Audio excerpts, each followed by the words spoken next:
Choose your words so carefully, or I'll rip you limb from limb.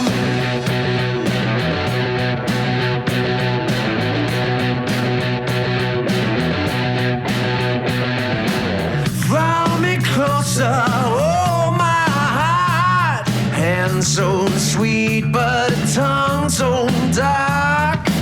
Senorita, oh my margarita, salt up the rim, but make it so much sweeter. Trying to change your artificial halo. Filament's fine, but the power's gone. Year 2021, a Porsche Panamera GTS, mid-cycle refresh. Let's get straight into the power figures. So what we have is a 4-liter twin-turbo V8, 473 horsepower, 457 pound-feet of torque, all through Porsche's 8-speed PDK.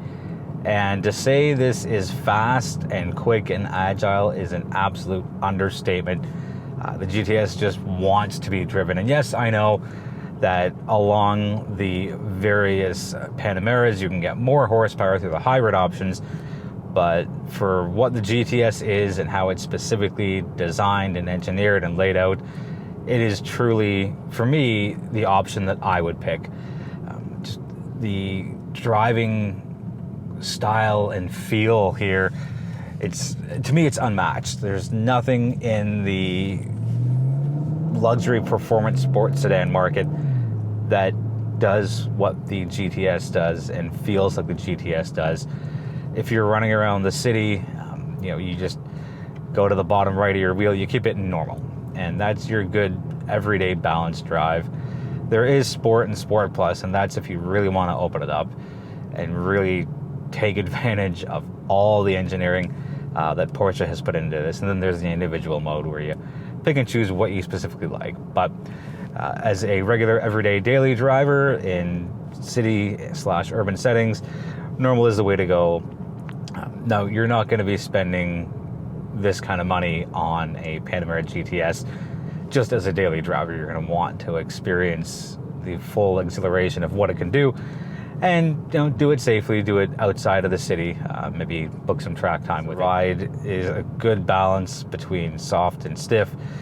To me, it's just an ideal balance of what I want out of a performance luxury vehicle. Everything feels good. The seats wrap around you. They're the 18-way power seats. The steering wheel, Alcantara, usually I'm not a fan of it, but I think it's the size and shape and the contours of the Panamera steering wheel that make it a little more enjoyable. Now, I recall having one like this, I believe it was on the Macan GTS, and I wasn't really a big fan of it, but just spending a week here with the Panamera GTS, it's just so, everything's comfortable. It's just so responsive. You can change the height. It's got air suspension that goes up and down 10 millimeters worth. I focus on the daily driving because that's what the majority of Panamera drivers will be doing. Yeah, they'll have fun with it on their own terms, but as far as, I'm going to say 80 to 90% of their driving, it's going to be done in urban settings, whether that's in the suburbs or right downtown Toronto or Mississauga, or wherever it happens to be. It's a really great balance, and you don't feel like there's an overt amount of power here. Like, it's not that the car lurches and just wants to have your right foot slammed down.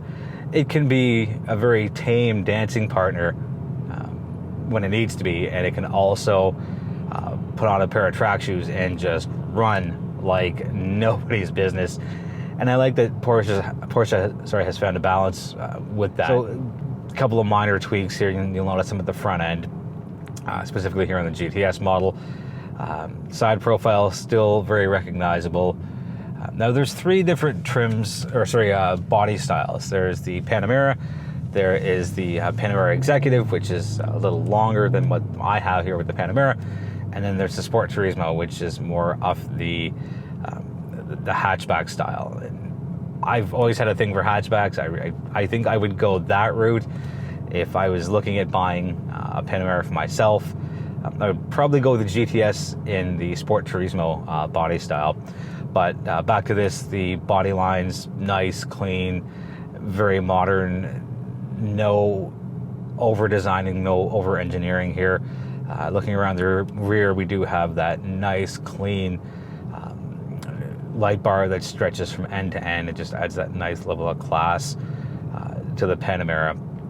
So looks-wise, absolutely gorgeous. It's got, just kind of circle back to the front of the vehicle, it's got Porsche's beautiful headlights and LEDs, of course, because, well, that's what Porsche does. Let's go to the inside. So everything is laid out as it should be for the Panamera.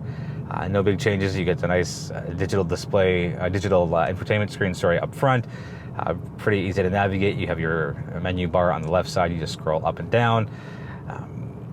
Gear shift right in the middle. And I didn't like having a full glass section here surrounding the gear shifter, but Porsche's made it, at least for me, that the learning curve is very it's very short. You know, you kind of get your muscle memory. So for me, what I do is I put my hand just above the gear shift, and I know if I put my thumb down, I'll get to the suspension. I put my little finger down, I will get to the heated seats for my passenger.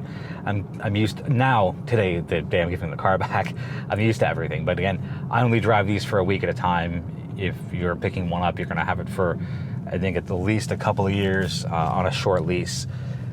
So interior looks beautiful. Again, seats 18 ways, absolutely thoroughly good looking and comfortable for that matter. So I can see myself doing longer drives, possibly longer road trips in a Panamera. Looking at the dashboard, it's 5 dials. So your center one is going to be your analog. That's your RPMs, but it does have a little digital screen on the bottom, giving you your gears, what gear you're in, as well as your speedometer, and the 2 ones on the right. They're kind of blended into one right now. I have it set as my fuel consumption, and my far right one I have set as my compass. But if you change that around, those 2 screens turn into, those 2 dials can turn into a full a map covering both of them. So lots of customization available. This does have the optional heads-up display. This does have the Bose audio system with 14 speakers and 710 watts of power. Alternatively, you tick the right box, you can bump up to the Burmeister audio system, which is, I believe it's 21 speakers and over 1,000 watts. I would go with that. I always want the best audio in my vehicle as possible. Let's talk about fuel consumption. So on a 90-liter tank of premium fuel, in liters per 100 kilometers, we are at 15.7 on city streets, 11.2 on the highway, and a blended total of 13.7. I don't think fuel consumption is going to be a primary decision maker for anyone buying or at least looking at a Panamera GTS, but I've put it in all my other reviews, so it's there for consistency. I can tell you that through most of my driving, which is about 400 kilometers worth, I'm at 12.5. Most of that's been in the city, a couple of trips on the highway, and a couple of longer drives through both city and rural traffic. Back to driving dynamics, because it's just so remarkable. I always felt planted. And yes, I know it's a sedan with a lower center of gravity, but it just has that unmistakable Porsche feeling to it. When you drive, there's the exhilaration and there's the excitement, and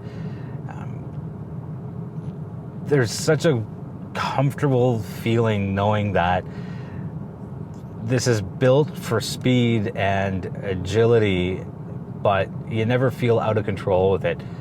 And I love how Porsche has adapted to, I don't want to say the new world, but you ask somebody maybe 20, 25 years ago, did you think Porsche would ever come out with a sedan or an SUV or a smaller SUV? Looking at the Cayenne, the Macan, and obviously the Panamera. But the world's changed, and I'm happy that Porsche has adapted to it.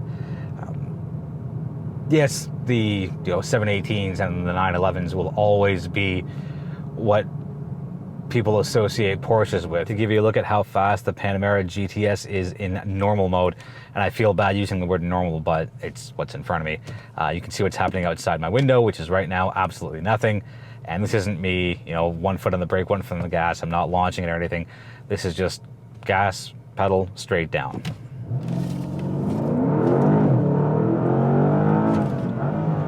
Right? Like, that's so good. It is so fast and quick and responsive. I will do a quick comparison in Sport Plus mode. So everything's amplified now. And again, dead stop, you can see there's nothing moving beside me. I don't know how to show you my left foot. It's not on the brake at all. No launching, nothing, just 1 foot on the brake to 1 foot on the gas. Same foot, actually, you know what I mean. So here it goes. Oh, that is quick. That is quick, and that feels so good. You get the sound of the engine and the snap, crackles, and pops. It is just, it's Porsche. That's going to wrap it up for the 2021 Porsche Panamera GTS. If you've got any questions on the vehicle, let me know in the comments, and I'll do my best to get you answers as soon as possible. Thank you so much for watching. I really do appreciate it, and feel free to subscribe if you haven't already.